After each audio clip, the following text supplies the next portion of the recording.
lição número 78 do livro Fonte Viva.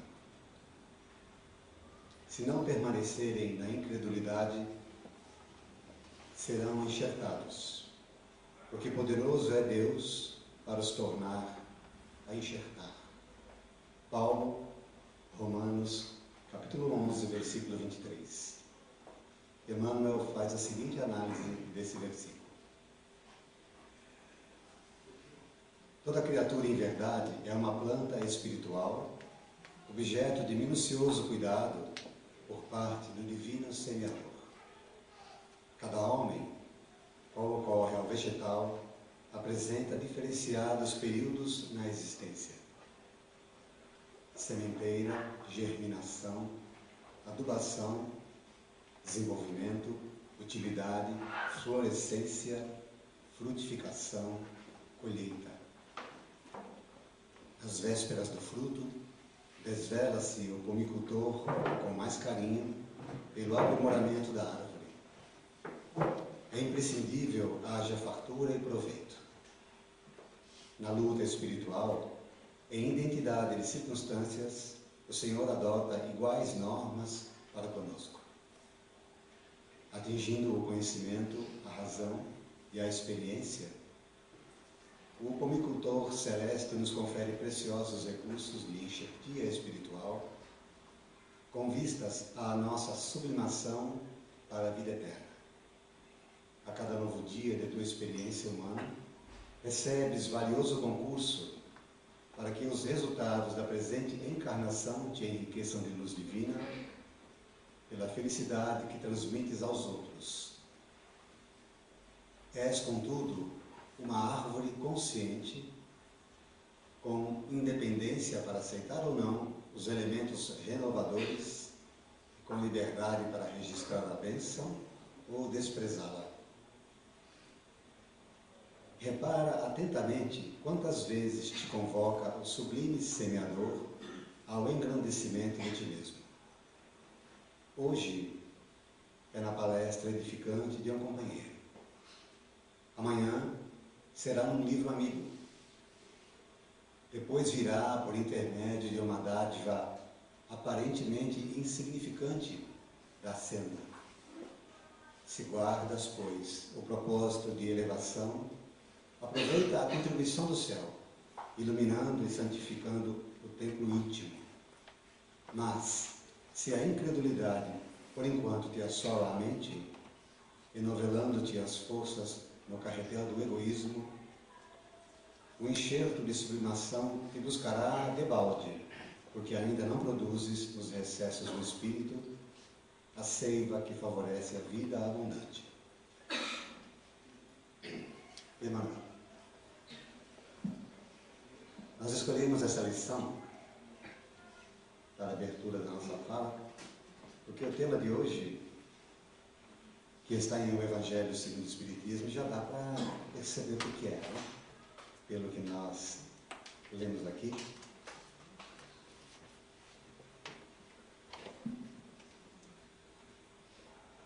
É uma das parábolas mais belas que Jesus nos legou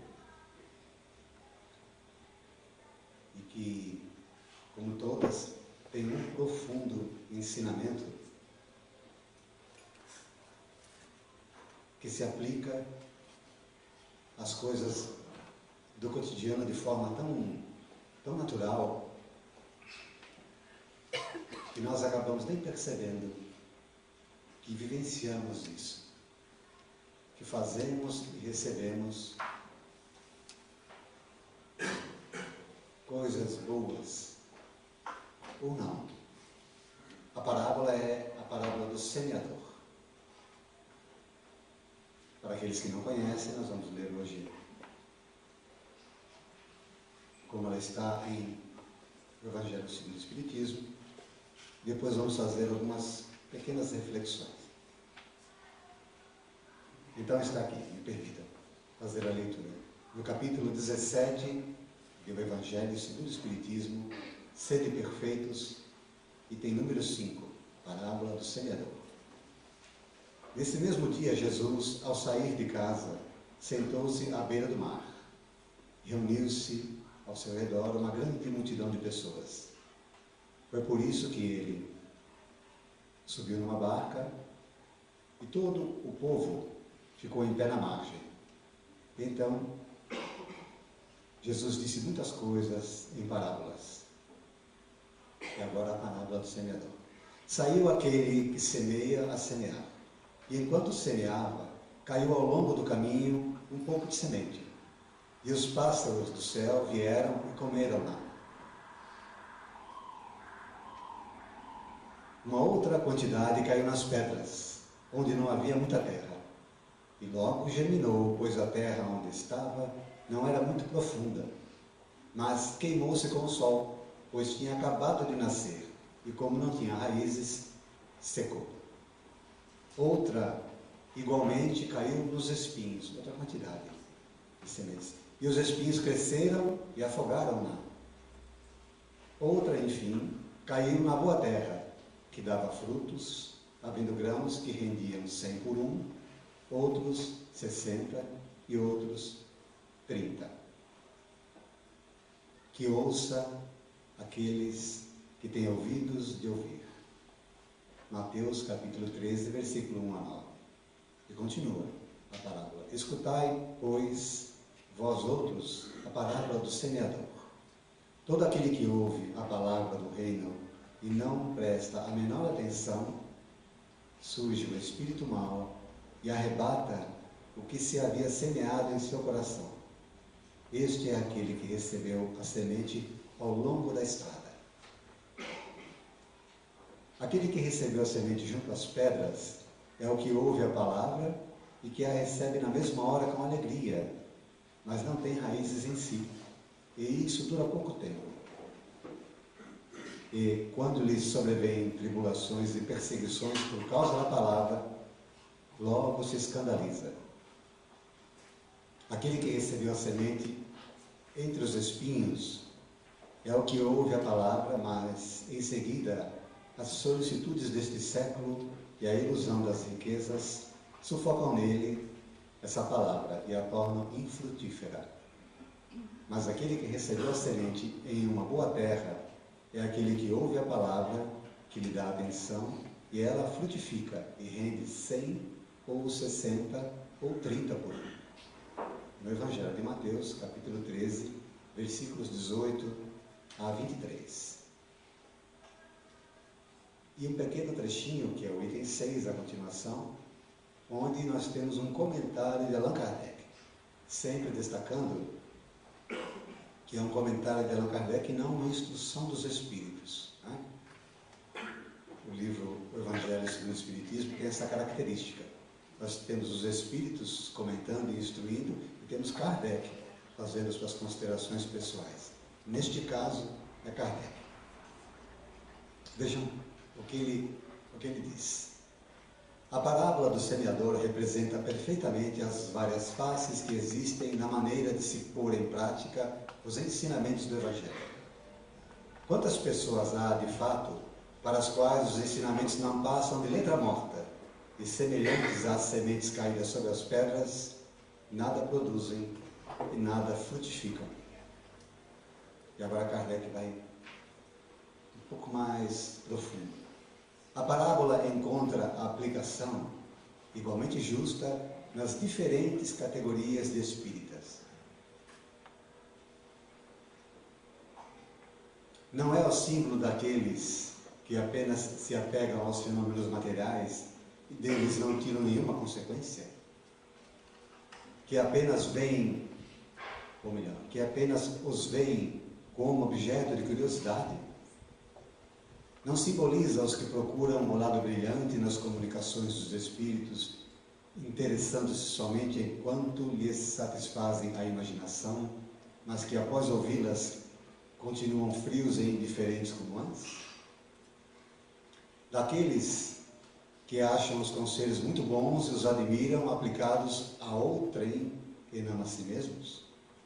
E finalmente, daqueles para quem os ensinamentos são como a semente que caiu em terra boa e produz frutos?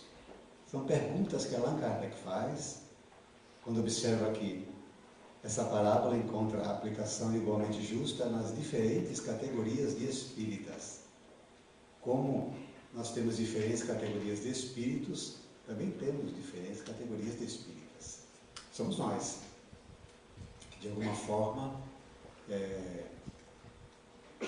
como observamos no início, nessa vida de relação, vivemos essa experiência de forma muito sutil, algumas vezes mais ostensiva, mas ainda assim nós não prestamos atenção no que está acontecendo.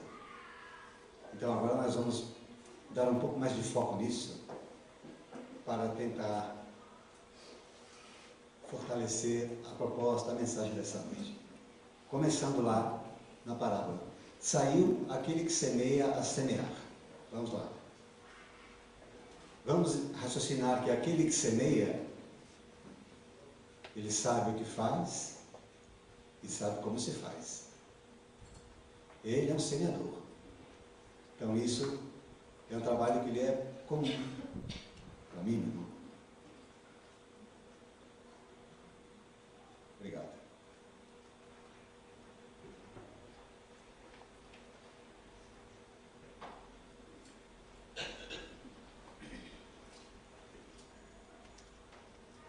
Sabe o que faz e sabe como se faz. Agora, continuando a interpretação. Enquanto semeava, caiu ao longo do caminho um pouco de semente e os pássaros do céu vieram e comeram lá. Então, nós podemos considerar esse fato como normal, né? Está indo para semear, cai um pouco de semente no caminho, na estrada, os pássaros vieram e comeram as sementes. Agora, vamos continuar. Uma outra quantidade caiu nas pedras. E depois, mais para frente, uma outra quantidade caiu nos espinhos.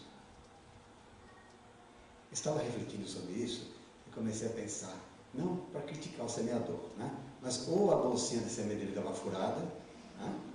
Porque se você é semeador e sabe o que faz e como faz, você não vai deixar cair sementes nas pedras, nem nos espinhos, e tampouco você vai deliberadamente jogar sementes nesse local. Porque sementes são coisas preciosas. A gente tem foco para elas.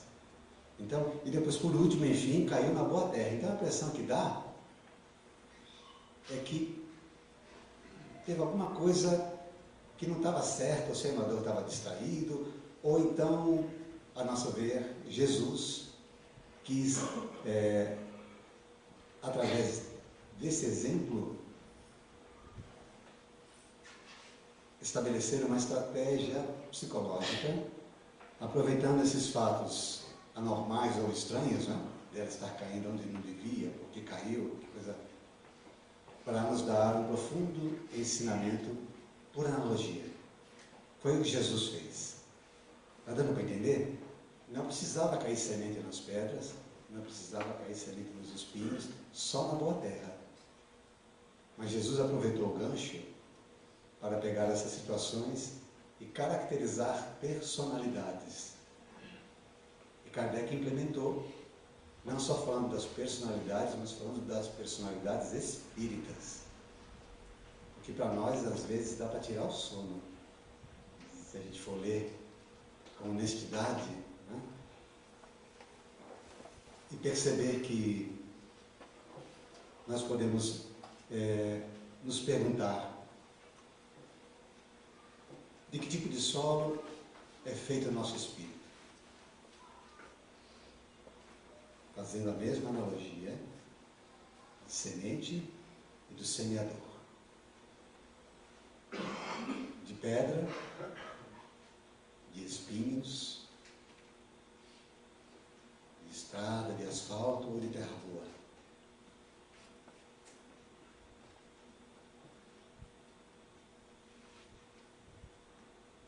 Ainda pensando nessa pergunta, nós conhecemos semeadores? Não precisa responder, só pensar. Nós conhecemos semeadores? Eu vou responder, me permitam, no singular, eu, João, para ajudar a refletir. Vários que vêm aqui na Casa Esperança, por exemplo, fazer palestras. São semeadores. Na lição de Emmanuel, nós verificamos isso. Me permita. A enxertia do alto procura-nos através de 1000 modos. Hoje é na palestra edificante de um companheiro. O palestrante é um semeador. Pode até não saber, pode não se dar conta. Por isso que nós observamos no início que esse é um fato tão comum na vida da gente que a gente não percebe às vezes o que está fazendo e a importância disso. Porque quando você vem a um púlpito, ou você vem a uma mesa, a uma tribuna, você vai falar, você vai se dirigir a um público, seja qual for ele, em quantidade ou qualidade, em condições intelecto-morais elevadas ou não, nós deveríamos nos posicionar dessa forma. Agora eu estou semeando. Eu não sei que solo é esse que está na minha frente, mas eu sei das sementes que tenho nas mãos. Então eu vou fazer o meu melhor. Não sou um instrutor, não sou um professor, eu sou um semeador. Existem professores, existem instrutores, é claro, mas que, a nosso ver, também tem essa característica, porque estão ajudando de alguma forma algo em nós, despertar, se renovar. Então, por que nós estamos pensando hoje em trabalhar esse assunto de uma forma mais minuciosa? Porque dentro de uma atividade como essa, neste momento, por exemplo, o Joãozinho é um semeador. Estou fazendo o papel daquele que semeia. Na sexta-feira, provavelmente vai ser o nosso irmão Gino. Na segunda, o Flávio Brown. Na terça, o Davidson Lemela. E assim sucessivamente. Repetindo a pergunta, nós devemos fazer uma avaliação de que tipo de solo é feito o nosso espírito. Porque aí, a gente chega numa palestra e absorve e recebe as sementes que nos são oferecidas, de alguma forma algo vai frutificar, vai florescer, porque nós nos colocamos na posição de terra boa. Mas invariavelmente não é assim. Muitas pessoas vêm para essas reuniões com o espírito caracterizado pelo espinheiro, pelo campo de pedras, pelo asfalto, quase que impermeáveis às mensagens boas, às palavras singelas. E depois, quando acaba a palestra, sabe o que falam? Se queixam que a palestra foi ruim, horrorosa. Nossa, não entendi nada. Ou então entendi, mas aí como fala Allan Kardec aqui, dos espíritos. Esse aqui foi já maravilhoso, a gente já pôr um quadro disso aqui, ó. Daqueles que acham os conselhos muito bons e os admiram aplicados a outrem e não a si mesmos. Além de você ser refratário, ainda você está dizendo que isso é bom para aquele que não está aqui. Quantos palestrantes já vieram aqui, já deram esse exemplo, né? A gente fazendo a palestra, ou ouvindo uma palestra, daqui a pouco você escuta alguém baixinho falar do teu lado, se meu cunhado estivesse aqui, ia cair como uma luva. E eu falei cunhado, e não entrei nem no mérito do cônjuge, para não perturbar, né?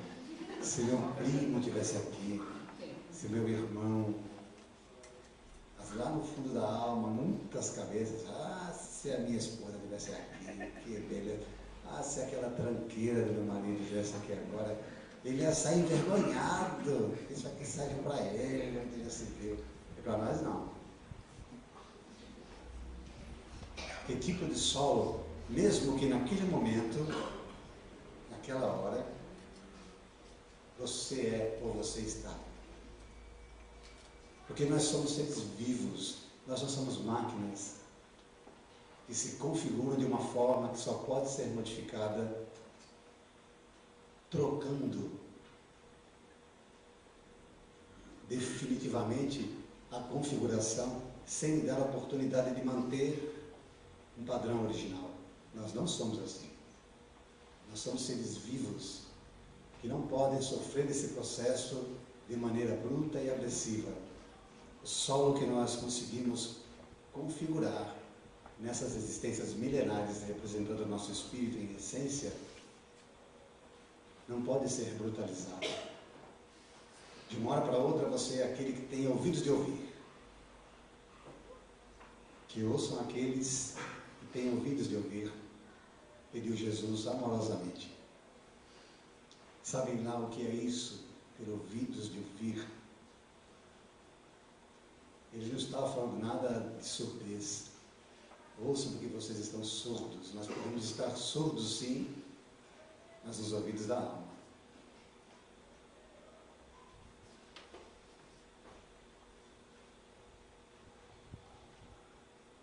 Vamos continuar falando, mas não deixe de pensar em que tipo de solo é feito o vosso espírito. Nós gostaríamos que isso incomodasse. Sabe, que não fosse uma receita para que vocês pensassem no solo do espírito que não está aqui. Lá em casa tem um que nem de solo, nem sei o que é feito aquela criatura. Porque aquilo não é gente. Não vamos pensar nisso, não vamos macular esse momento de reflexão singela com pensamentos que não são compatíveis. Quando a gente for pensar naqueles seres de luz que Deus colocou no nosso caminho, vamos pensar com amor. Não estão aqui? Então a gente manda daqui para lá, para eles o que nós pudermos. E quem sabe um dia eles possam estar e aprender junto conosco. Mas se não estão agora, não tem problema.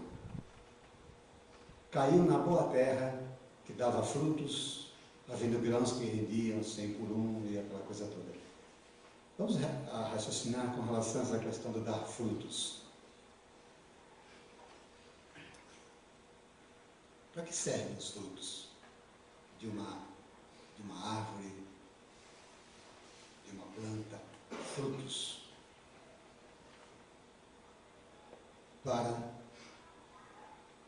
alimentar o corpo material, saciar sua fome e sua sede, basicamente. Frutos de uma macieira, de uma videira, de uma laranjeira, frutos. Grãos da mesma forma, para que servem? Para ser trabalhados para saciar a fome do corpo, para saciar a sua sede. Ótimo. Mas nós queremos falar dos frutos espirituais.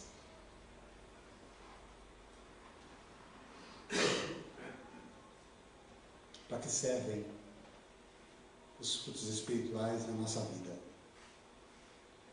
A gente ouve uma palestra, fica encantado. Ou seja, as sementes foram de excelente qualidade. E a impressão que dá é que nós conseguimos absorver aquilo, porque nos deixa numa emoção tal, que nós ficamos embevecidos, nós vamos às lágrimas, isso é muito comum acontecer. Ficamos emocionados, paramos o palestrante, pedimos autógrafo, pegamos cartão. Hoje e amanhã já até esquecemos do tema que foi falado.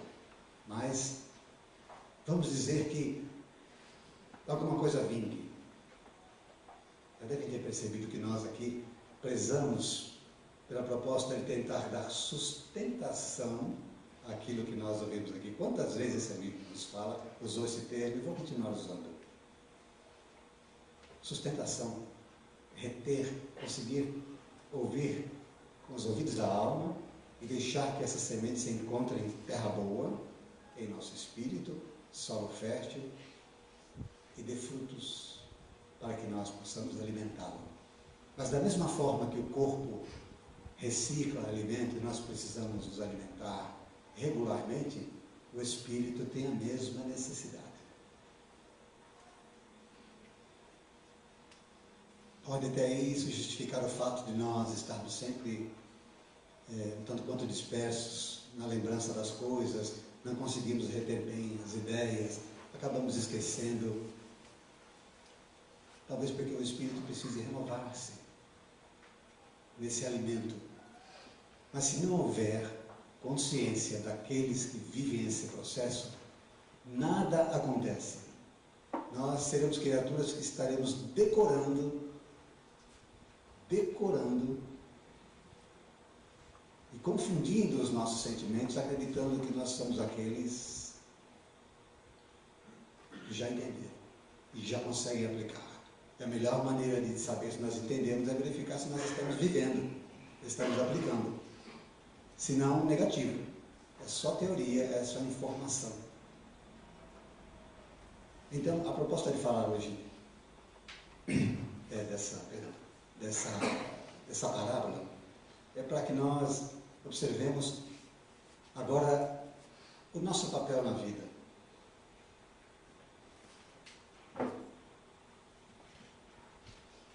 Nós também somos semeadores? Se somos, em que momento? Vamos pensar nisso juntos. Ah, não, semeador é só aquele que fala na tribuna, que fala no púlpito, que pega o microfone, que fica na frente das pessoas, que tem o dom da fala, etc, etc, etc.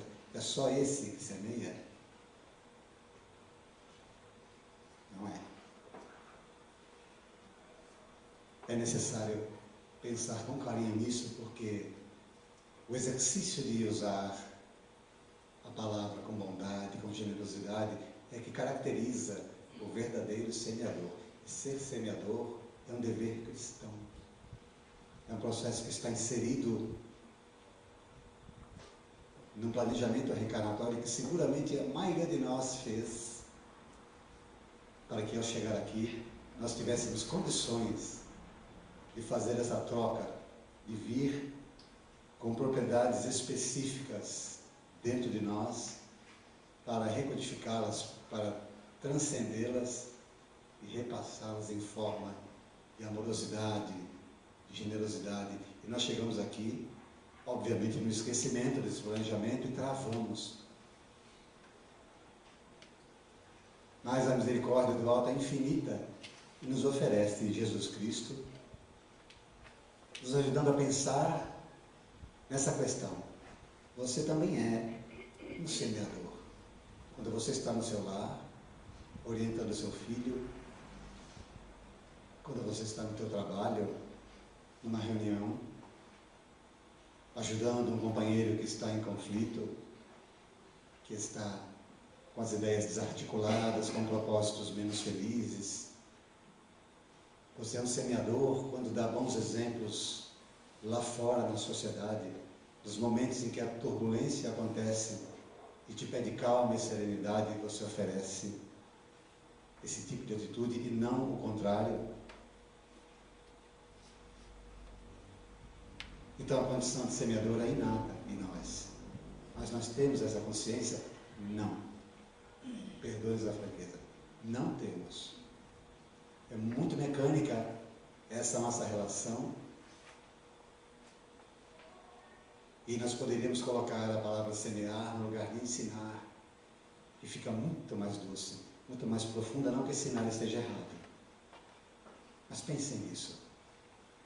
Em que momento da tua vida você se torna um semeador? O semeador não semeia só uma vez, ele semeia sempre. É da sua natureza. Aquele que semeia saiu a semear de Jesus. Quando a gente acorda para mais um dia de vida, a gente tem essa consciência, a gente tem esse discernimento, que você pode estar acordando depois de uma noite com a alma emancipada, ter trazido bagagem suficiente para fazer uma troca com os teus. Você pode ter se desdobrado no mundo espiritual e ter se reunido com espíritos bons. Às vezes a gente vai para uns buracos, dá até medo, né? Mas pode ter se reunido com bons espíritos e ter trazido potencial de luz na proporção da nossa evolução, mas ainda assim é possível, com um compromisso de repassar e retransmitir essa luz através da nossa palavra, dos nossos exemplos, dos nossos gestos. É assim que a gente formata o nosso dia, ou não é? Não é. Então hoje o convite é de nós pensarmos sobre isso. É uma pequena sementinha que nós estamos lançando para todos. O que eu faço no meu dia? Se eu sou uma pessoa que semeia, se essa é a minha natureza, e não necessariamente preciso eu estar diante de uma multidão para fazê-lo, deixa eu tomar um pouco mais de cuidado e não desqualificar aquilo que Deus me permitiu conquistar com tanto esforço.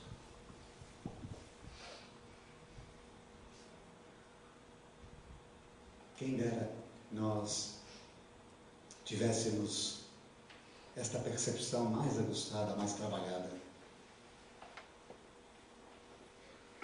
Perceber a responsabilidade que temos nas mãos no momento em que lançamos ao sol aquilo que temos a oferecer de melhor. Meus irmãos, muito daquilo que nós passamos e enfrentamos hoje está vinculado ao fato de que nós ainda não conseguimos dar conta das responsabilidades que assumimos perante o Criador da vida, perante o Senhor do Universo, perante Deus. Nós somos eficazes no momento em que nos responsabilizamos na vida social, no trabalho, nas atividades diversas nas quais nos desenvolvemos, mas quando nós precisamos trabalhar a nossa humanidade, é aí que nós fraquejamos. Por quê? Porque se esse é o móvel da nossa existência aqui na Terra, é trabalhar o nosso ser interior para que ele se qualifique, se eleve, e nós, em consequência, consigamos expandir as nossas condições materiais, sejamos pessoas bem-sucedidas.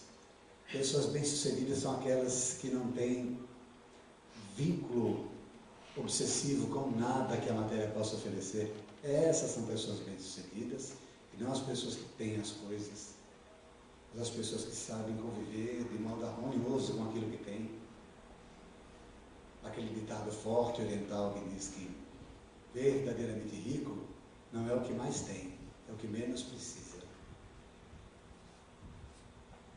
A última vez que eu falei isso para um rapaz no trabalho, ele olhou para mim, deu com os dentes assim, não quer dizer, que é isso, irmão? Que história é essa? Pense, meu irmão. Não é o que mais tem, é o que menos precisa, mas quem menos precisa não tem nada. Ele falou, sabe, defendendo a... Pois é.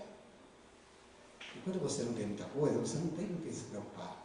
Não, mas não dá. Eu tenho as coisas, os meus compromissos, os projetos, a casa no campo. Pois é. E como é que você está? Você já fez um exame de um eletrocardiograma? Fez medir as suas taxas de sangue para ver como é que estão? Dá uma fuçada, vê como é que está, vê se realmente é isso, está valendo a pena. Como é que você acorda de manhã? Como é que está o ritmo do teu pensamento? Você acorda pensando em quê? Já fizeram essa avaliação? Façam um teste. Peguem durante o mês um caderno e anotem todos os dias de manhã. Hoje acordei pensando, escreva. Não é para lembrar do sonho, não é isso. Eu conheço pessoas que conversam comigo e falam, João, eu nunca lembrei de nada que eu sonhei. Nunca. Eu durmo e acordo, nem sei o que aconteceu. Tá ruim. Vai bem longe, então. Tão longe que não tem nem memória do desdobramento dele. Não é uma crítica. Tá? Existem casos e casos. Mas façam isso. Façam um teste. Anotem. Hoje eu lembrei de tal coisa. Hoje eu acordei com uma sensação maravilhosa. Hoje eu tive essa madrugada um pesadelo terrível. E foi uma noite que eu orei muito. A gente fica com uma raiva, né?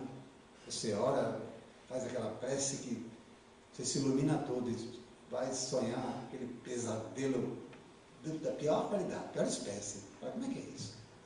Eu orei com tanto fervor e fui para um umbral, mais ou menos assim, né? Então a gente tem que saber fazer essa avaliação Porque aí a gente consegue perceber como é que nós estamos.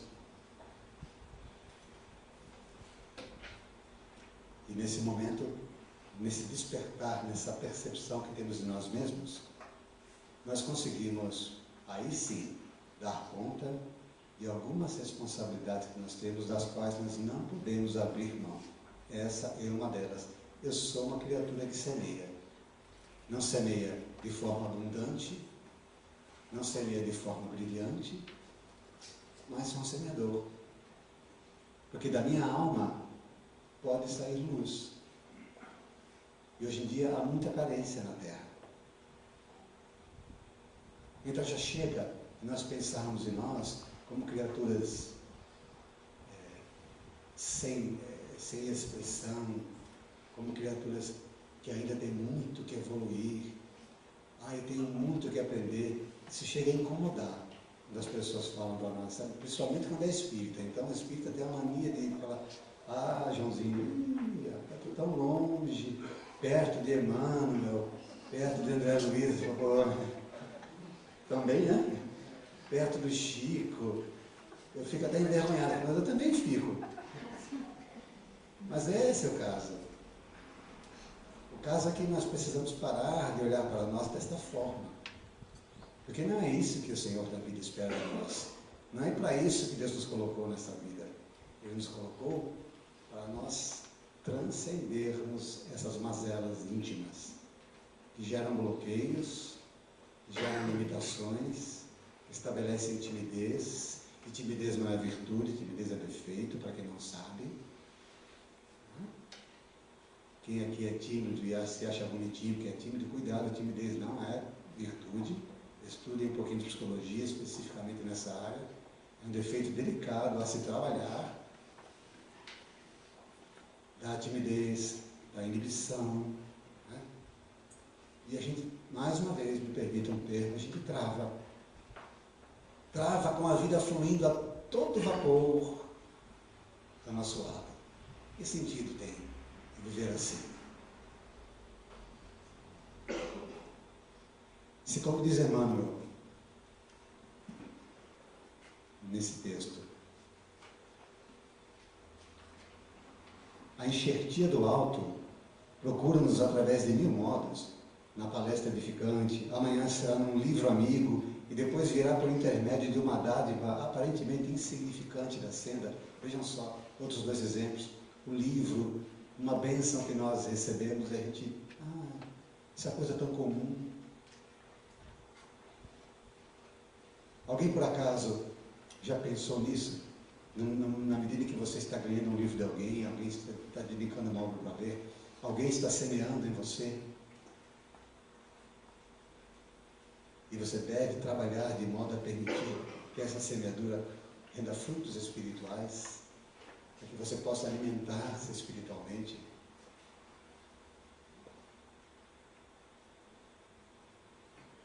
A solução para os problemas que nós temos, ela está em nós. E nós sabemos disso. Isso é uma coisa que deve incomodar a grande maioria. Está em mim a solução dos problemas que eu tenho, porque fui eu que os criei. De alguma forma, se não nesta experiência, nesta vida, em outra, eu assumi um compromisso com esse fardo que eu estou passando agora.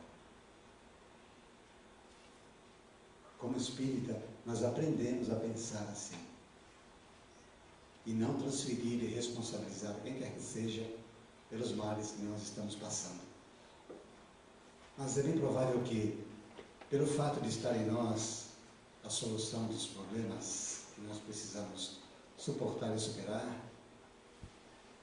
isso possa vir a criar um medo interno,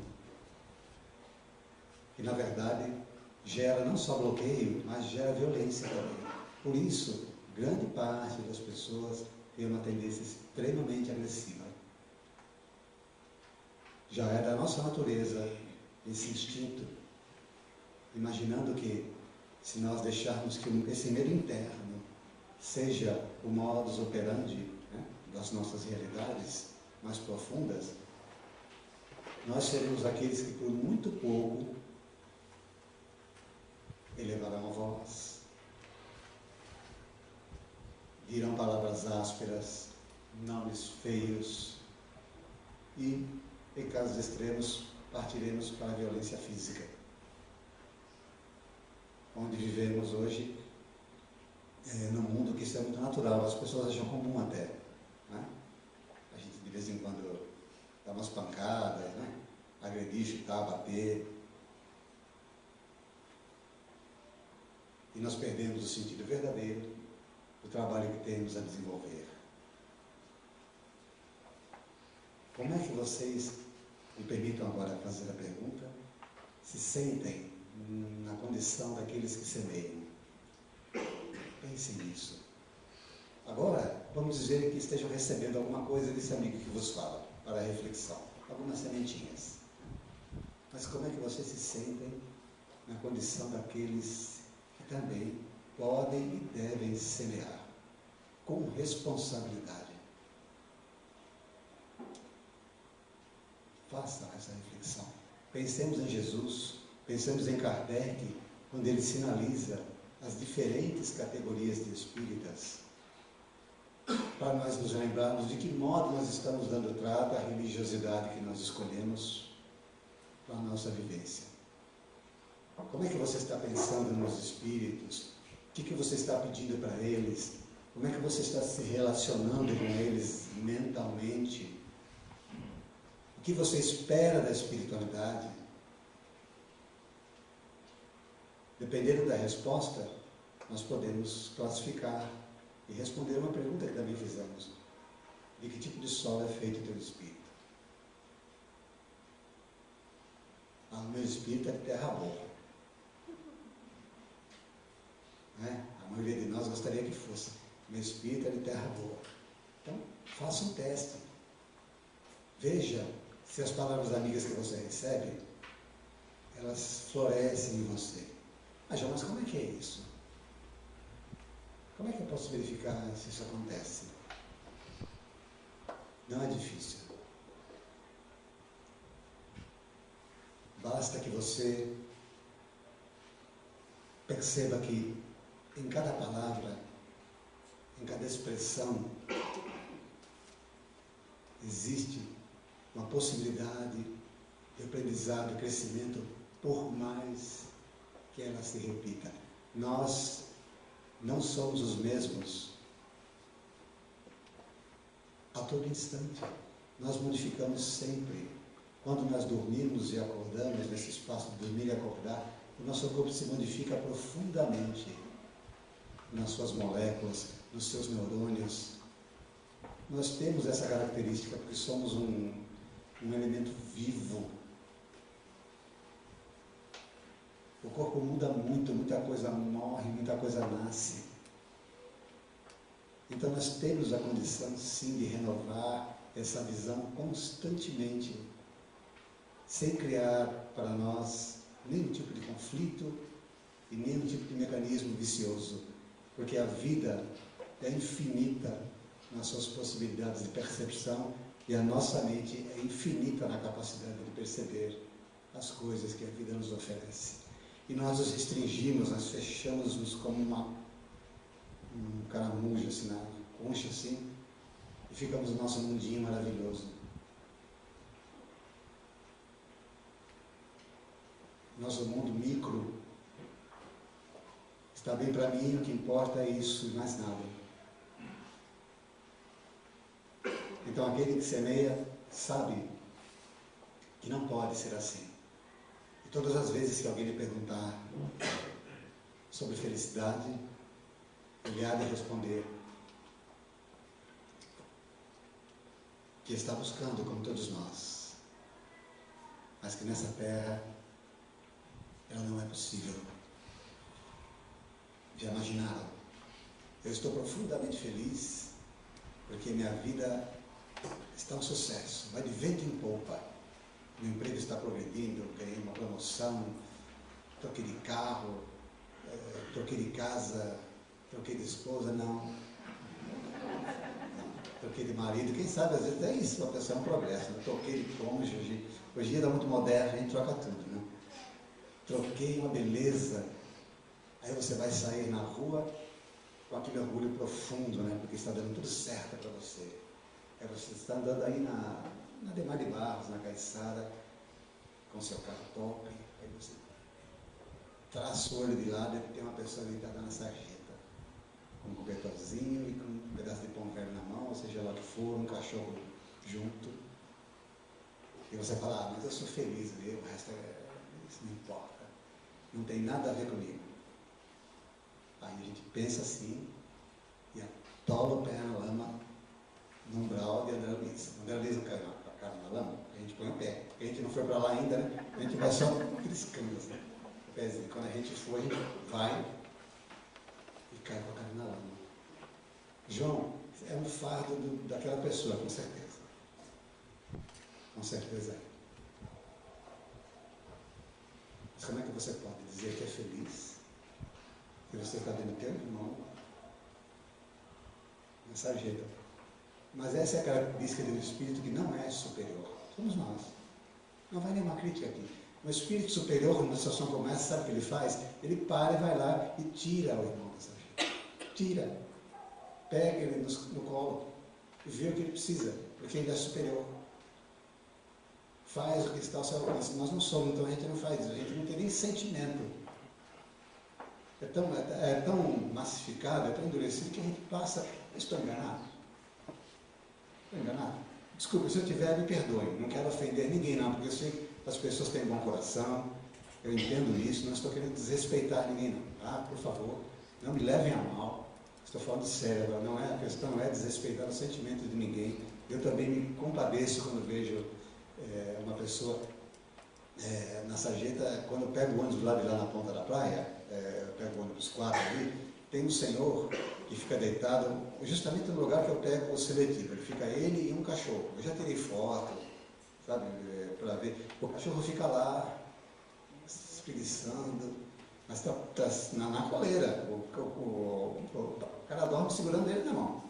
Ele não ir embora, né? Mas o cachorro não vai, também não quer ir, né? Está tudo bem ali. Eu fico olhando todo dia aquela pessoa, antes de trabalhar, e é sempre um banho de água fria. Oh, meu Deus do céu, que beleza, né? Você está indo para o trabalho, está tudo bem, e olha aí. É alguma coisa para pensar. Não dá como chegar e falar, tudo bem, isso faz parte do quê? Faz parte da nossa insensibilidade? Faz, justamente, faz parte da nossa insensibilidade. Então, a pessoa que tem essa percepção, ela é capaz de semear até para aquela alma que está ali, se for o caso. Através de um gesto, através de um sorriso, através de uma brincadeira, tudo são possibilidades de semeadura. Pessoas que nos param na rua, no trânsito, para pedir gorjeta no estacionamento, aquelas pessoas que a gente tem uma raiva, né? Você vem correndo, assim, deixa o carro na rua, você vem correndo, você não tem ninguém. Você está sem moeda, né? Aí você fala, não tem ninguém, né? Você entra, corre, daqui a pouco você vê o cara está lá, pô tio, e aí patrão, você já é qualificado de tudo quanto é coisa. Tio, patrão, chefe, maior, Deus, chama você de tudo. Porque o ego vai lá em cima, né? Marajá, exatamente. Aí, Marajá, tio, falando, meu Deus do céu. Tudo bem, irmão? Tudo bem? Aquele trocadinho. Deu uma olhada, tá? Nem tapa, nada. Colocou o carro, não tem ninguém. Estava olhando. Lógico, tá. Aí você pega, às vezes você fala, desculpa, eu não tenho. Me perdoa, eles aceitam. Rouba uma praga miserável, eles aceitam. Vai furar os 4 pneus do seu carro. Coisas assim. Aí você tem lá uma moedinha suficiente. Mas tem uma estratégia para isso que dá certo. Junto com uma moedinha, você pega essas mensagens que estão aqui e dá. João, para quê? Para semear. Funciona? Funciona. A minha esposa, que hoje não está aqui, é um exemplo. Ela trabalha no centro do Guarujá e as pessoas vivem pedindo E ela dá a moedinha com a mensagem. Atualmente, ela tem dado a moedinha e eles têm pedido livros espíritas para ler.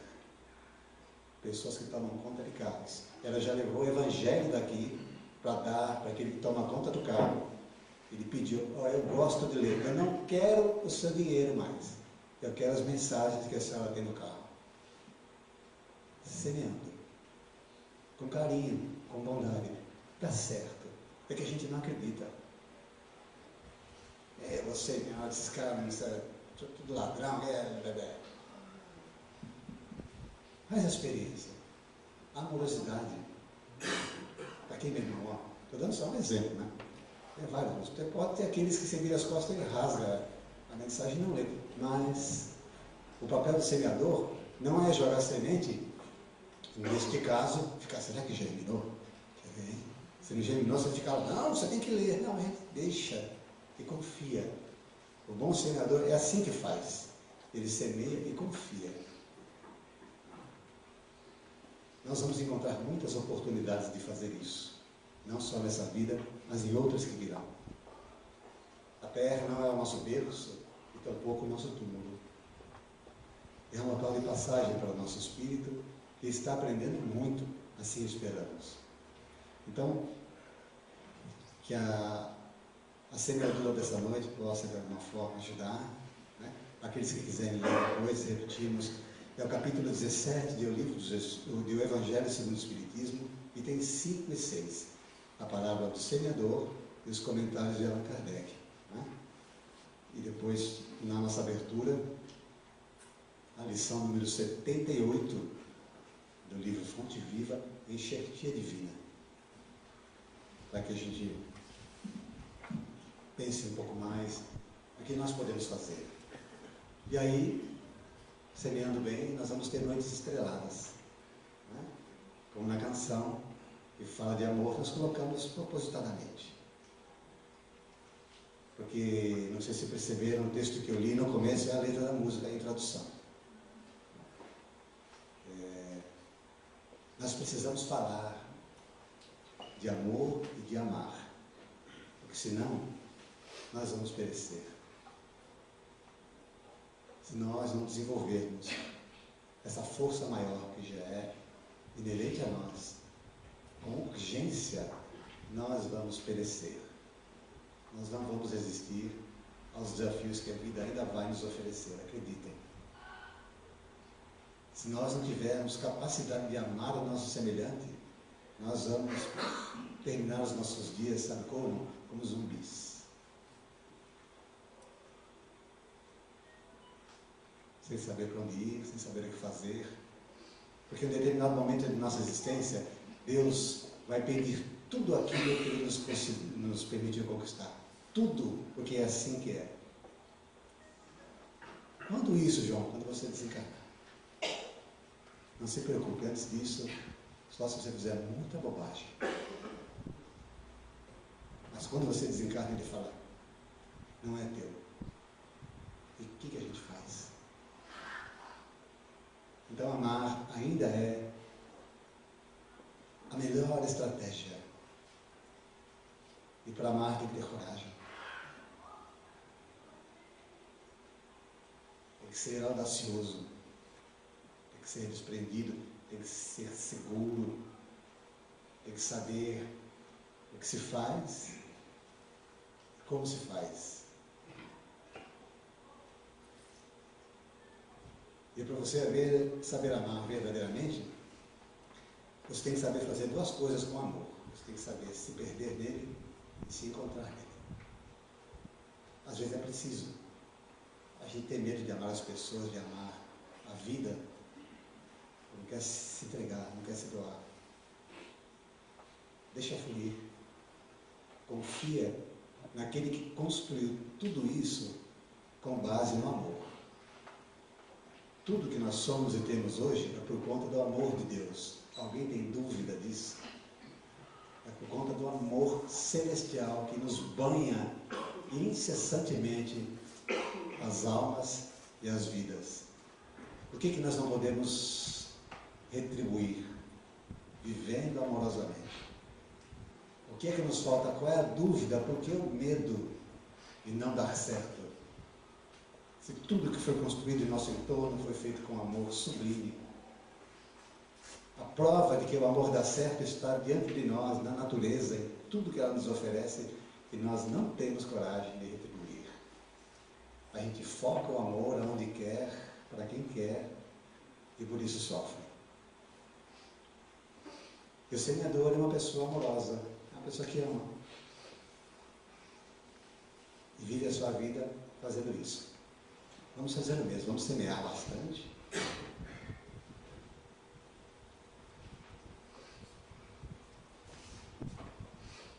Que ainda há muita terra boa ali para a gente encontrar, e quem sabe na oportunidade que Deus nos ofereça, nós consigamos dar o nosso contributo, né, nessa vida enquanto há tempo. Nós teremos outras oportunidades, né? As outras oportunidades estão no futuro, e a gente não sabe nada do futuro, a gente só sabe agora. Agora a necessidade é semear, é amar a Deus sobre todas as coisas e ao próximo como nós mesmos, né? Vamos orar.